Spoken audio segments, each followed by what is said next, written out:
Hello anime gang, आज मैं explain करने वाला हूँ डीमन स्लेयर की मांगा को, जिसमें मैं कवर करूंगा कि कैसे मुजान कमबैक करता है जब उसके सभी अपर मून डीमंस मारे जाते हैं। इस एपिसोड की शुरुआत होती है जहाँ पर ग्यूमी, सानेमी, तोकितो और गेन्या ने मिलकर अपर मून 1 डीमन को मार दिया था, बट उसके मरने के बावजूद भी सानेमी हमला कर रहा होता है। ये देखकर ग्यूमी उससे कहता है कि वो डीमन मर चुका है, अब तुम अपना हमला बंद कर दो। बट जब सानेमी नहीं रुकता तो ग्यूमी खुद जाकर उसे रोकता है और वो ये देखकर काफी शॉक हो जाता है कि सानेमी अनकॉन्शियस हालत में भी हमला कर रहा होता है। इस वक्त ग्यूमी गेन्या और तोकितो को देखने लगता है कि वो लोग कहाँ हैं, जहाँ पर ग्यूमी को दिखाई देता है कि गेन्या बीच में से कट चुका है, फिर भी वो अभी जिंदा है। ग्यूमी जल्दी से गेन्या के पास जाता है। गेन्या ग्यूमी से कहता है कि क्या तोकितो और मेरा भाई सही हैं? जिस पर ग्यूमी कहता है कि हम जिंदा हैं, पर तोकितो कि तभी वो देखता है कि तोकितो की हालत मरने जैसी हो चुकी है। गेन्या ग्यूमी से कहता है कि तुम तोकितो के पास जाओ, मैं अभी सही हूँ। ग्यूमी तोकितो के यहाँ जाने से पहले सानेमी को गेन्या के पास लेटा देता है। ग्यूमी तोकितो के पास जाता है, जहाँ पर वो देखता है कि तोकितो मर चुका था। ग्यूमी तोकितो से कहता है कि तुम्हारा शुक्रिया, तुम्हारी वजह से ही हम इस बैटल को जीत पाए हैं, हम मुजान को हराने में फेल नहीं होंगे। इसको तोकितो आफ्टर लाइफ में अपने बड़े भाई यूचिरो से मिलता है, जहाँ पर वो उसे वापस जाने के लिए कहता है। और ये सुनकर तोकितो रोते हुए कहता है,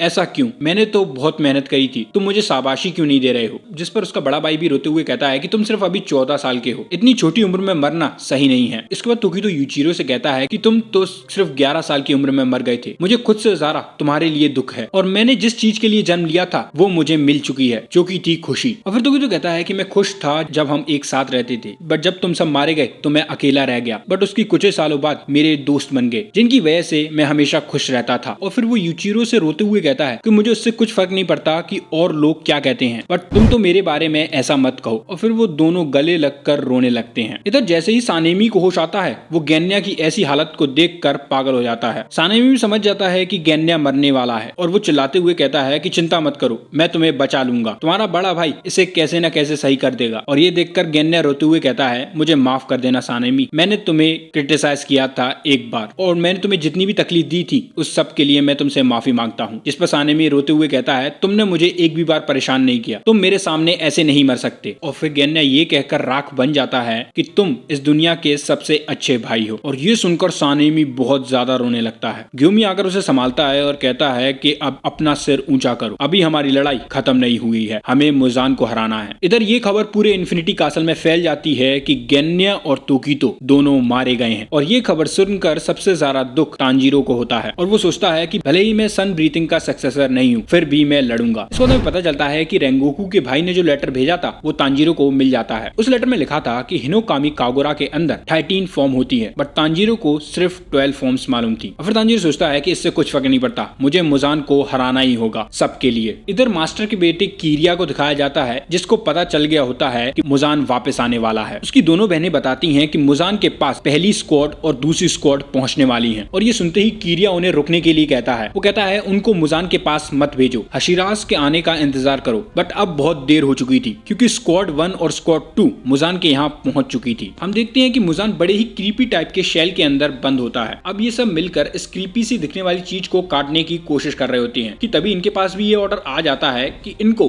पीछे रहकर हशीरा का इंतजार करना है। तभी इनमें से एक डीमन स्लेयर कहता है कि हम हशीरा के आने का इंतजार नहीं कर सकते, हमें ही कुछ करना होगा। कि तभी यहाँ पर मुजान उस शेल के अंदर से बाहर निकल आता है, और सबसे पहले वो उसी डीमन स्लेयर को मारता है जिसने ये बात कही थी कि हमें हशीरा का इंतजार नहीं करना चाहिए। और इसके बाद मुजान उन सभी डीमन स्लेयर्स को कुछ ही सेकंड में मार देता है। और हमें यहाँ पर पता चलता है कि कीरिया इन्हें रुकने के लिए क्यों कह रहा था, क्योंकि मुजान इन सब का इस्तेमाल खुद को रिकवर करने में करेगा। यहाँ पर मुजान कासुगाई क्रो को भी जिंदा नहीं छोड़ता। इसके बाद हमें मुजान के फाइनल फॉर्म को दिखाया जाता है, जो कि दिखने में काफी क्रीपी लग रहा था। जो कहता है कि कगाया, जो भी तुम्हारा अगला सक्सेसर बना है उसको मैं जिंदा छोड़ दूंगा, क्योंकि उसने मेरे लिए खाना लाया है। इसके बाद हम देखते हैं कि मुजान के हाथ में तमायो का सिर होता है। मुजान तमायो से कहता है कि लगता है कि तुम्हारी जो मेडिसिन थी जो डीमंस को ह्यूमन बनाती है वो काम नहीं करी। जिस पर तमायो कहती है कि आज तुम पक्का जहन्नुम में जाओगे। इस पर मुजान कहता है कि पता नहीं कितने इंसानों ने मुझसे ये कहा होगा, बट ये बात कभी भी सच नहीं हुई। और फिर तमायो मुजान से उसके हस्बैंड और बच्चे को वापस मांगने लगती है। जिस पर मुजान कहता है, मर के तुम उन्हीं के पास जाने वाली हो। और फिर वो तमायो के सिर को क्रश कर देता है। और जैसे ही तमायो मरती है, यहाँ पर यूशिरो को भी पता चल जाता है है, जो कि काफी गुस्से में आ जाता है। उसके बाद मुजान एक के बाद एक डीमन स्लेयर स्क्वाड्स को मारता जाता है और यहाँ पे कीरिया सभी स्क्वाड से कह रहा होता है कि तुम्हें मुजान से दूर रहना है, बट इसका कोई फायदा नहीं था क्योंकि मुजान बड़े ही तेजी से आगे बढ़ रहा था। इसके बाद मुजान कहता है कि अब बहुत हो गया, ये सब फालतू है, आज की रात मैं पूरे डीमन स्लेयर्स को मार दूंगा। इसके बाद कीरिया को दिखाया जाता है जिसका दिमागी संतुलन खराब होने लगता है क्योंकि मुजान के वापस आने का जिम्मेदार वो खुद को मान रहा था। वो कहता है कि ये मेरी गलती है, मेरी एक रॉन्ग कॉल की वजह से मुजान ने हमारे काफी फाइटर्स को मार दिया है और मेरी वजह से शायद हम मुजान को नहीं हरा पाएंगे। कि तभी उसकी एक बहन आके उसमें जोरदार थप्पड़ लगाती है और कहती है ताकतवर बनिए मास्टर, जल्दी से दूसरा ऑर्डर दीजिए, ये लड़ाई अभी खत्म नहीं हुई है। और इस चाटे के साथ ही कीरिया अपने होश में आ जाता है और वो भी फुल जोश में ऑर्डर देने के लिए तैयार हो जाता है। वो क्रोज को सावधान होने के लिए कहता है क्योंकि मुजान की अटैक रेंज काफी ज्यादा थी और हशीराज और डीमन स्लेयर कॉप को एक जगह पर असेंबल होने के लिए कहता है। इसके बाद हमें कासुगाई क्रोज दिखाए जाते हैं जो कि पूरे इन्फिनिटी कासल में ये बात फैला देते हैं कि मुजान वापस आ चुका है। इसके बाद हमें मित्सुरी के क्रो को दिखाया जाता है जो कि उससे कह रहा होता है कि मुजान वापस आ चुका है, सभी हशीराज को एक जगह पर गैदर होना है। और ये बात सुनकर मित्सुरी काफी शॉक हो जाती है। इधर ओबनाई सोच रहा होता है कि तोकितो और गेन्या मर चुके हैं, बट उन दोनों ने मिलकर अपर मून 1 को हराया है और उनके मुकाबले मैंने अभी तक कुछ नहीं किया है। और फिर वो सोचता है कि इस बीवा वुमेन का ब्लड डीमन आर्ट इतना इफेक्टिव नहीं है, बट ये काफी परेशान करने वाला है। और फिर ओबनाई सोचता है कि उसे जल्दी कुछ करना होगा ताकि वो और हशीराज के साथ मिलकर मुजान को हरा सके। इधर मित्सुरी उस क्रो से पूछ रही होती है कि हमें क्या ऑर्डर मिले हैं कि तभी उसे पीछे से कोई खींच लेता है। इधर बीवा वुमेन तांजीरो और ग्यू को मुजान के सामने ला देती है और मुजान को देखकर तांजीरो बहुत गुस्से में आ जाता है। ग्यू तांजीरो को शांत रहने के लिए कहता है और मुजान उन दोनों को देखकर कहता है कि मैं थक चुका हूँ, तुम लोग हमेशा किसी न किसी का रोना धोना तो लगाए रहते हो कि कहीं तुम्हारे पेरेंट्स मर गए, कि कहीं तुम्हारे बच्चे मर गए, कहीं तुम्हारे सिबलिंग्स मर गए, कि क्या ये सही नहीं है कि तुम अभी तक जिंदा हो। और फिर वो कहता है तो क्या हुआ कि मैंने तुम्हारे लव्ड वंस को मार दिया, खुद को लकी समझो और जिंदगी जीते रहो। और ये सुनकर तांजीरो कहता है तुम ये कैसे कह सकते हो। इस पर मुजान कहता है ऐसा सोचो कि किसी डिजास्टर ने तुम्हारे फैमिली को मार दिया है, बारिश, हवाएं, वोल्केनो, अर्थक्वेक्स, जब इनसे लोग मरते हैं तो क्या लोग इनसे बदला लेने की कोशिश करते हैं? नहीं ना। तुम ऐसा ही सोचो कि मैं कोई नेचुरल डिजास्टर हूँ जिनने तुम्हारी फैमिलीज को मार दिया है और अपनी जिंदगी को आराम से जियो, और यही ज्यादातर लोग करते हैं, तो तुम क्यों नहीं करते। और फिर मुजान कहता है इसका शायद एक रीजन हो सकता है क्योंकि तुम डीमन स्लेयर पागल हो, मैं तुम लोगों से लड़ते लड़ते थक चुका हूँ, मैं इसे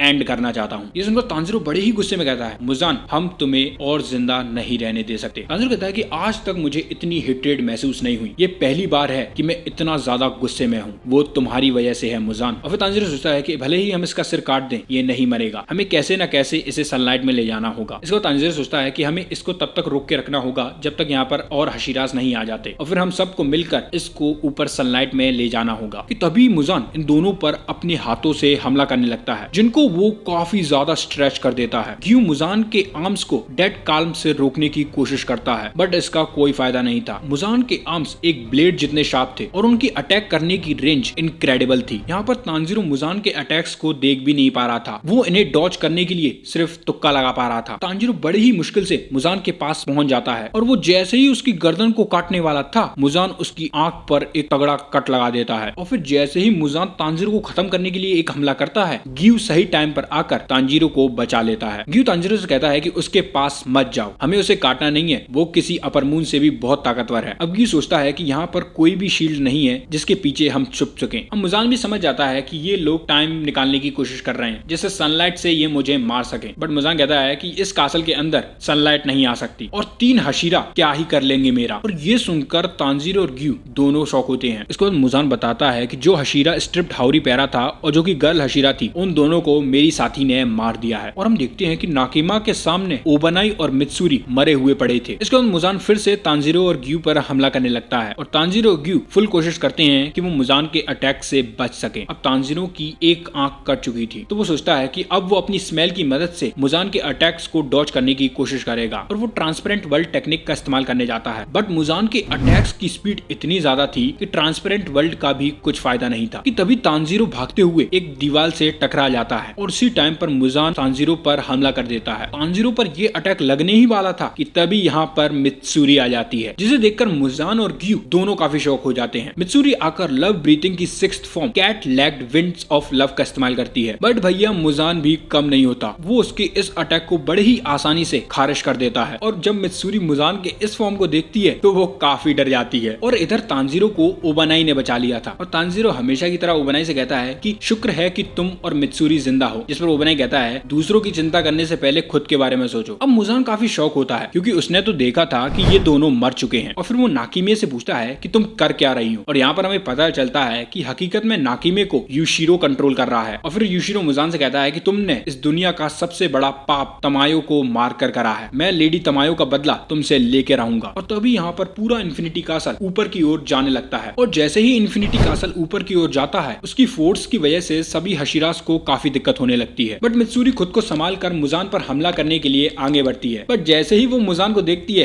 वो डर जाती है और वो सोचती है कि काश यहाँ पर ग्यूमी होता। इससे हमें पता चलता है कि मित्सुरी को जिस बंदे ने पीछे खींचा था वो यूशिरो ही था। सबसे पहले तो मित्सुरी यूशिरो को देखकर डर जाती है। यूशिरो मित्सुरी को बताता है कि वो एक डीमन है बट वो उन्हीं की साइड है। इसके बाद यूशिरो मित्सुरी को अपना प्लान बताता है। यूशिरो कहता है कि तुम इस बीवा वुमेन का ध्यान अपनी ओर करो और उसी वक्त मैं चुपके से जाकर उसके सेंस को हाईजैक कर लूंगा। मैं उसके सेंस को हाईजैक करके मुजान को ये दिखाऊंगा कि बाकी के हशीरा मर चुके हैं और फिर हम एक जगह पर गैदर होकर उस पर हमला कर देंगे। इधर कासल बड़े ही तेजी से ऊपर की ओर जा रहा होता है और सबके सब हशीरा खुद को संभालने की कोशिश कर रहे थे। इधर मुजान और यूशिरो दोनों नाकेमा पर खुद का कंट्रोल करने की कोशिश करते हैं बट ऑफ कोर्स मुजान के पास ज्यादा पावर थी। वो नाकेमा को कंट्रोल करने के साथ यूशिरो के सेल्स को भी एब्जॉर्ब करने लगता है। इधर यूशिरो के पास जो डीमन स्लेयर होता है वो कहता है अगर तुम मुजान को हराने में हमारी मदद कर रहे हो तो तुम मुझे भी खा सकते हो, जिस पर यूशिरो उसे चुप रहने के लिए कहता है। इधर जैसे ही मुजान अपना कंट्रोल लेने ही वाला था कि तभी ग्यू और ओबनाई आकर उस पर हमला कर देते हैं। इसकी वजह से उसका कंट्रोल नाकिमे और यूशिरो के हाथों से हट जाता है और यूशिरो फिर से अपना फुल कंट्रोल नाकिमा के ऊपर ले लेता है। अब जैसे ही मुजान को लगता है कि नाकिमा उसके किसी काम की नहीं है वो नाकिमा को खत्म कर देता है बट इसका कोई फायदा नहीं था। यूशिरो नाकिमा के बचे हुए सेल्स की मदद से पूरे इन्फिनिटी कासल को ऊपर ले जाने लगता है। इधर मुजान सभी हशीरास पर फिर से हमला कर देता है और एक हमला तांजीरो को लग भी जाता है। इधर कासल बाहर आने ही वाला था कि तभी मित्सुरी पर मुजान हमला कर देता है और वो हमला मित्सुरी को लगने ही वाला था कि तभी तांजीरो एक शॉट को मुजान के सिर में देके मारता है जिससे उसका हमला चूक जाता है और उसी वक्त ये पूरा कासल बाहर आ जाता है और इसी के साथ ये एपिसोड एंड हो जाता है। कौन सा था आपको ये एपिसोड कैसा लगा? अगली वीडियो से कवर होगी the final battle of demon slayer. Explanation अच्छी लगी हो तो चैनल को सब्सक्राइब करना मत भूलना। मैं मिलता हूँ आपसे नेक्स्ट वीडियो में।